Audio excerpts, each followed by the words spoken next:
जय हिंद दोस्तों, आपका हार्दिक स्वागत है आपके अपने चैनल दयालु एकेडमी पर। आपके लिए लेकर आए हैं दोस्तों करंट अफेयर के कुछ मोस्ट इंपोर्टेंट क्वेश्चन।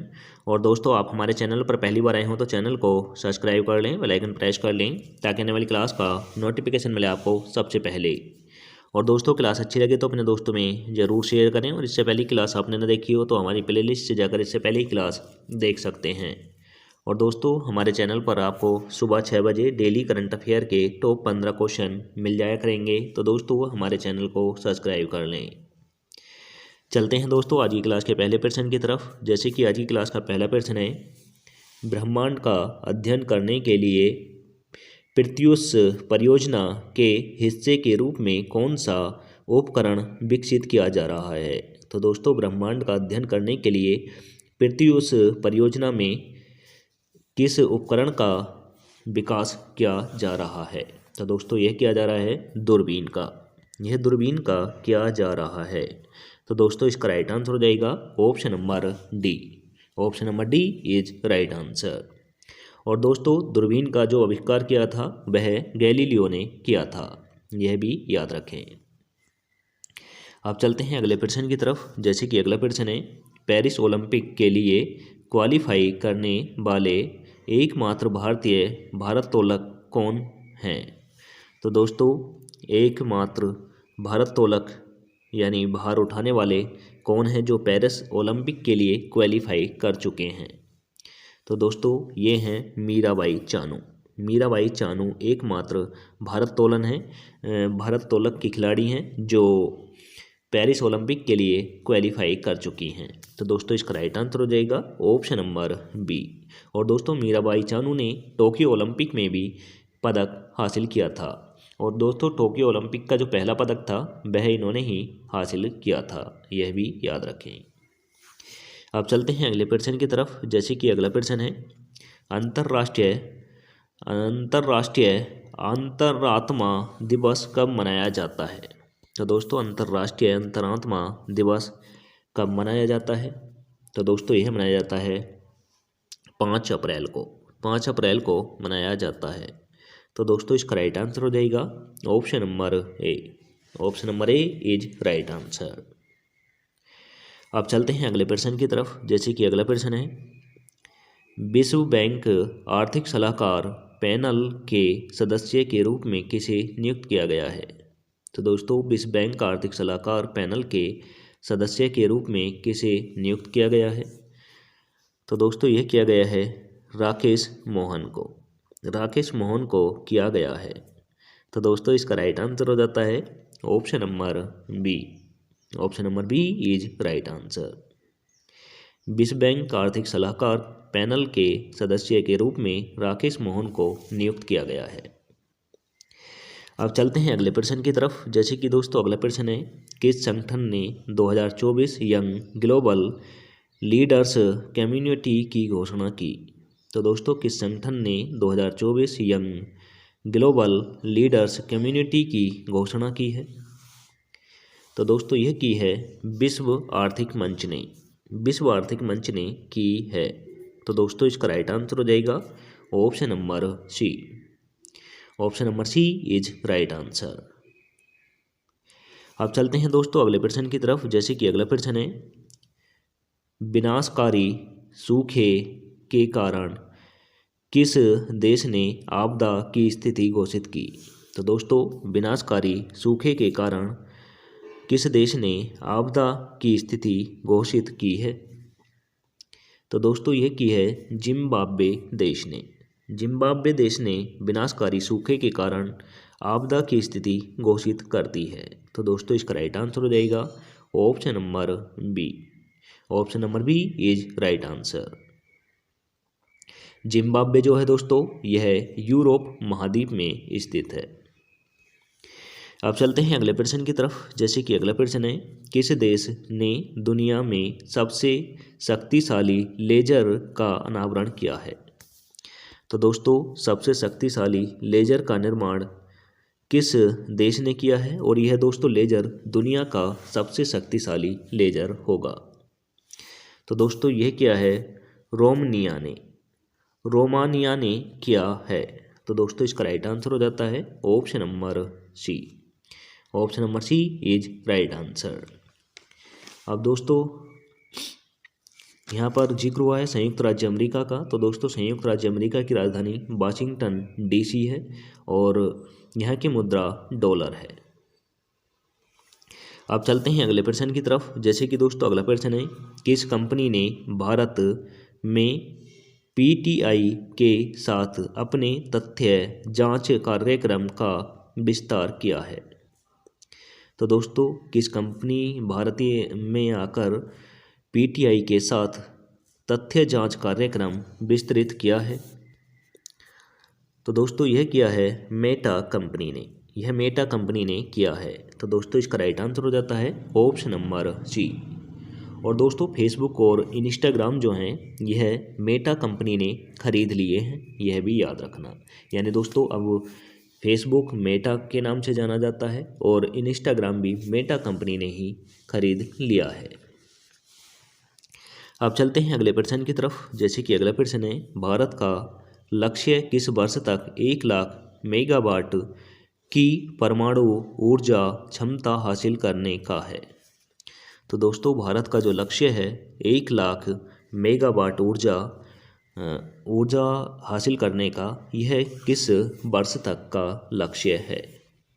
तो दोस्तों यह है 2047 तक। 2047 तक भारत 1 लाख मेगावाट परमाणु ऊर्जा क्षमता वाला बनने के लिए अग्रसर हो रहा है। तो दोस्तों इसका राइट आंसर हो जाता है option number C. Option number C is right answer.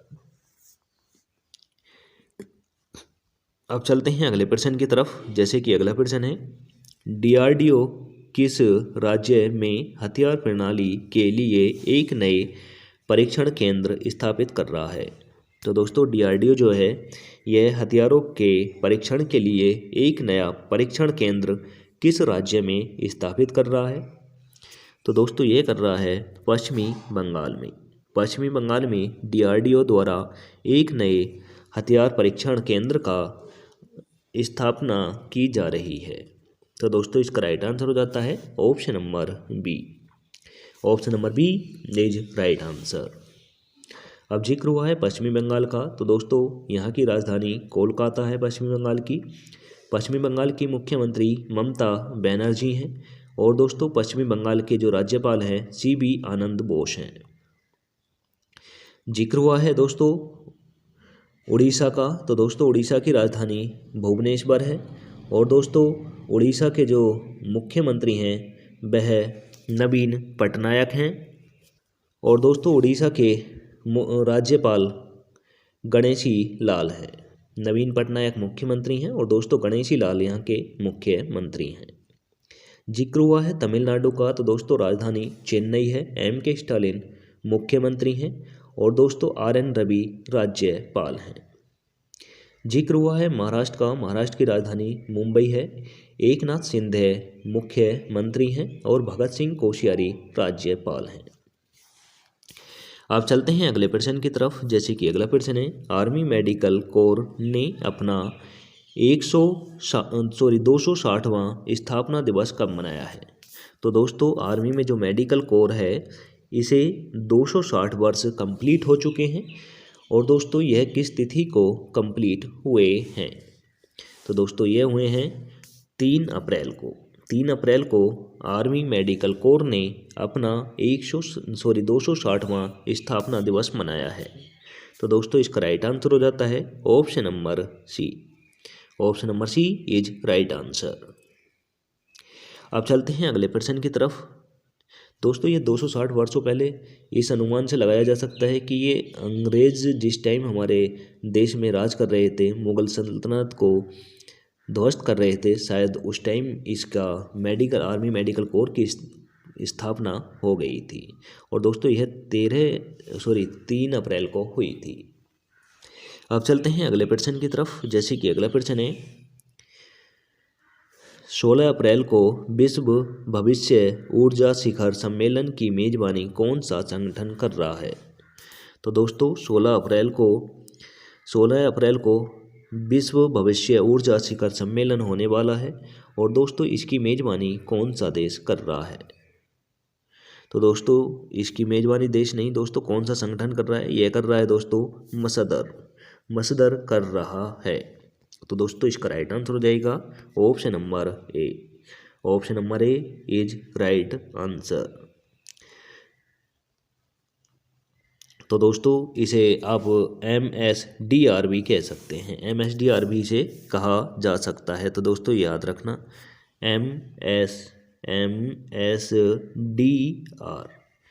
तो दोस्तों इसे यह भी कहा जा सकता है। अब चलते हैं अगले प्रश्न की तरफ। जैसे कि अगला प्रश्न है, आकाश तीर प्रणाली किस संबंधित प्रतिक्रियाओं को स्वचालित करने के लिए डिजाइन की गई है। तो दोस्तों आकाश तीर प्रणाली जो है